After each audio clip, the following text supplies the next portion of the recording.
While attending this year's Connected Health Symposium held at the Harvard Medical Center, NextGenWeb caught up with Dr. Dena Puskin. Like her colleague, John Linkus, Dr. Puskin was recognized for her years of contributions to the field of e-health. A sought-after speaker on the issue, Dr. Puskin moderated a panel titled Next Steps: Breakthrough Technologies and Market Prospects for Remote Patient Monitoring and Self-Management. This is NextGenWeb.org continuing its coverage from the Connected Health Symposium at the Harvard Medical Center, and we're joined right now by Dena Puskin, who was one of 2 award winners here at the symposium for her countless and tireless efforts in the telemedicine field. And Dena, we appreciate your time today. Thank you. Pleasure to be here. Pleasure to have a chance to chat with you. Thank you. And you moderated a really good panel yesterday on sort of the telemedicine initiative and healthcare over broadband. Do you see telemedicine as a potential silver bullet, if you will, to help, perhaps solve some of the perceived ills in America's healthcare system? I don't believe that we have any single silver bullet. I believe that we have a tool chest, not a single tool, a tool chest of technologies and applications that, if properly applied, can assist in moving our healthcare system into the 21st century. And that's, I think, where I stand right now. Now, with the tools that we have, what are some of the challenges that you see that we have in deploying telemedicine to the folks who need it most?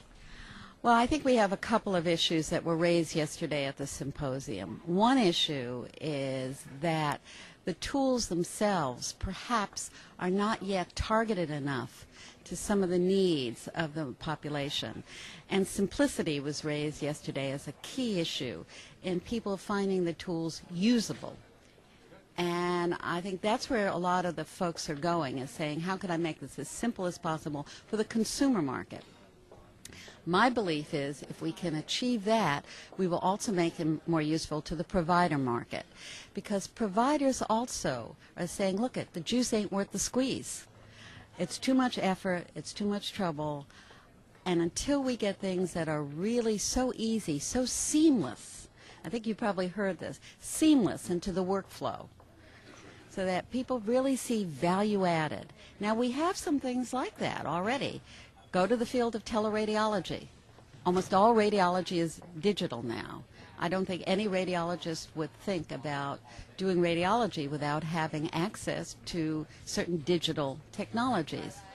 I think we're increasingly seeing this in some of the home care area, monitoring devices and making them more useful.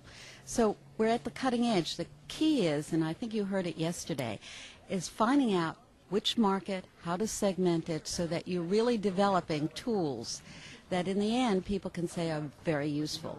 There's a second issue, though, which you raised, which are people who most need it. What do we mean by that? Are we talking about underserved populations? Well, then we have an affordability function. A lot of the market is saying, well, we're not getting it paid for, so we're going to go essentially for people who can pay for it. But in the end, if you can demonstrate value added, it becomes ubiquitous, and then it's part of the plan for everyone to have it. And I think that's the point we're aiming for, so that no matter who you are or where you are, you get the health care you need when you need it. Well, Dena, you're a leader in this industry. Congratulations on your well-deserved award, and thank you for spending some time with us this morning. Very much for the time to be here. Bye-bye. And this is NextGenWeb.org continuing its coverage from the Harvard Medical Center.